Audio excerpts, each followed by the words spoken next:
Mais comme nous ne sommes pas mormons, nous n'avons pas pu entrer dans le temple. Pour savoir ce qu'il y a à l'intérieur, nous devrons nous contenter de vidéos fournies par les Mormons. Selon l'une des croyances des Mormons, pour entrer au paradis, il faut donner un code secret aux anges qui en sont les sentinelles. Ici, symboliquement, le mot de passe est échangé sous forme d'une poignée de main. Un rite qui ressemble beaucoup à celui des francs-maçons.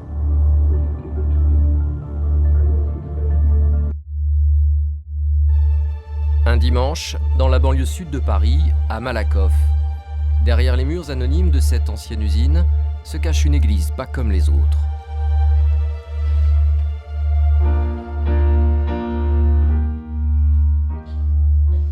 Ce matin, une cérémonie réunit une centaine de paroissiens. Des familles recueillies, des chants religieux.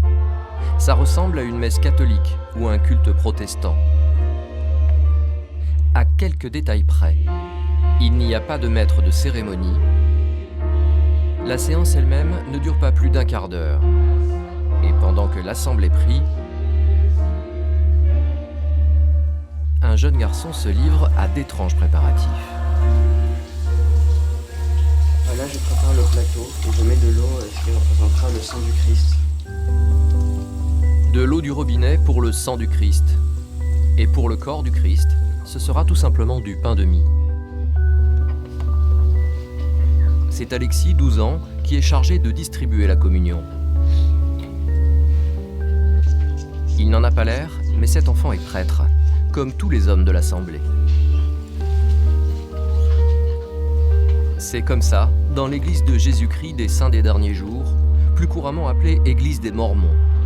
Pour le savoir, direction les États-Unis. À 11 heures de Paris, Salt Lake City, à 700 km au nord de Las Vegas. C'est la capitale de l'Utah, c'est aussi la capitale de l'église des Mormons. Tout le centre-ville leur appartient. Leur quartier général de Temple Square est monumental. Au cœur de cet espace sacré se trouve leur temple, bâti en 1893, le centre religieux. Pour les Mormons, Salt Lake City est un peu comme le Vatican des catholiques. Ils n'ont pas de pape, mais un président qui siège dans un véritable palais à colonnade. Ils l'appellent le prophète. Depuis la création de cette église en 1830, 17 prophètes se sont succédés. Les Mormons se réunissent 2 fois par an dans un gigantesque centre de conférence qui peut accueillir 25 000 personnes. C'est plus grand que le palais omnisport de Bercy. Avec 16 millions de fidèles, l'église est gérée comme une énorme machine administrative. Nous avons donc voulu en savoir un peu plus sur ce temple qui suscite autant de questions. C'est Gérald Cossé qui nous guide. Ce Français est très connu chez les Mormons. Un peu comme une star, les fidèles viennent faire des selfies avec lui.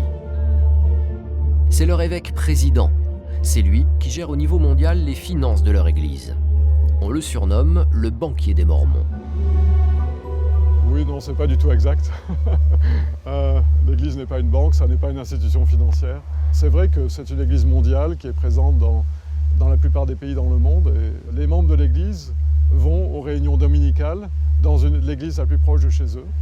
Mais nous avons aussi ce que nous appelons des temples, qui sont des endroits plus particuliers. Nous allons pour des moments exceptionnels de notre vie, par exemple pour nous marier. Et ce sont des endroits très sacrés. Comme vous pouvez le voir ici, c'est une entrée qui est assez solennelle. Et donc, quand un membre de l'église rentre dans le temple, il va se présenter. Juste derrière la porte, il y a le bureau des recommandations, comme on l'appelle. C'est-à-dire un bureau où on vient donner la recommandation qui est un certificat que l'on obtient de notre évêque, l'évêque de la paroisse locale, et qui certifie que nous sommes prêts à rentrer dans le temple, que nous sommes fidèles dans l'évangile et que nous sommes dignes d'être reçus dans la maison du Seigneur. Mais comme nous ne sommes pas mormons, nous n'avons pas pu entrer dans le temple. Pour savoir ce qu'il y a à l'intérieur, nous devrons nous contenter de vidéos fournies par les Mormons. Du marbre blanc, des vitraux, La fameuse salle des baptêmes, celle des mariages, et une succession de pièces dont on ne comprend pas très bien à quoi elles servent. Difficile de se faire une idée. Alors, pour vraiment voir ce qui s'y passe, nous avons trouvé des vidéos sur Internet qui sont beaucoup plus explicites. Aux États-Unis, un mormon qui a pris comme pseudonyme New Name Noah a filmé en caméra cachée plusieurs scènes.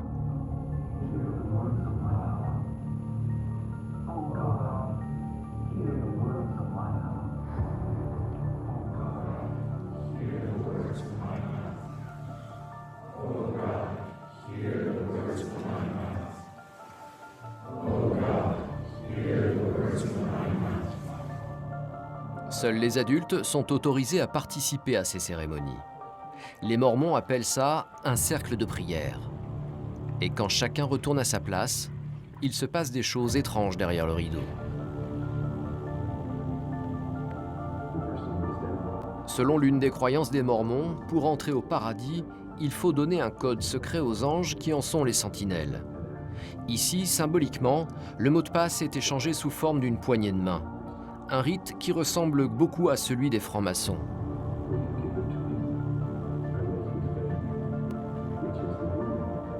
Le temple du Chênai est le seul en France. Il a coûté 60 millions d'euros.